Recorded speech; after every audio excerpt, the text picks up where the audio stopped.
Good Sunday, everyone. This is meteorologist Dave Snyder at the National Weather Service with Alaska statewide weather. The weather patterns are changing as we go through this week, so what you've experienced for most of the last week is not going to be the case.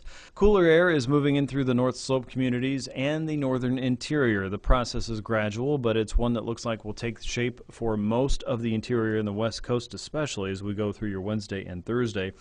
The signs of change are there. We already have some cool air massing north of the North Slope. As that process drags southward, it will meet up with very warm and wet air moving across the Bering Sea.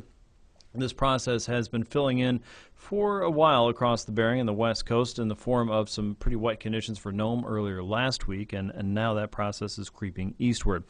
The front across the northern Bering and the West Coast will sag into the region as we head through tonight. Areas of fog and rain should be expected through the Bering Strait, St. Lawrence Island, most of the YK community coastlines, and all the way through the Pribilofs and the Central Chain. The front's really not going to move very much in the next couple days, so watch for gusty conditions across the Central Chain and eventually across the West Coast with periods of rain there pretty much holding in place as we get into Monday and for Tuesday.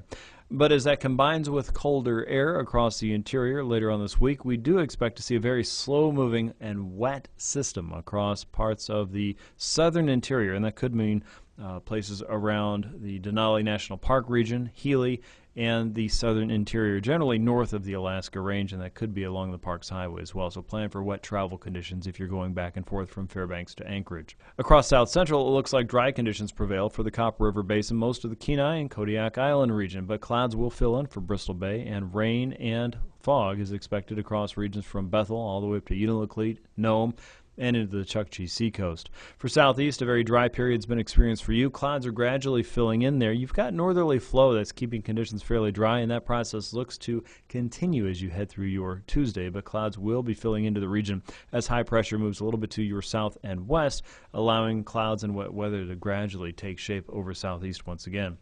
As we look at your Tuesday, another round of cooler air will move across the North Slope communities. That's going to focus some very wet weather across the central and western parts of the interior. High pressure shifts west and south and eventually leads to a cool and cloudier period for most of mainland Alaska as we go through the rest of the week. With Alaska statewide weather, this is meteorologist Dave Snyder. Find us online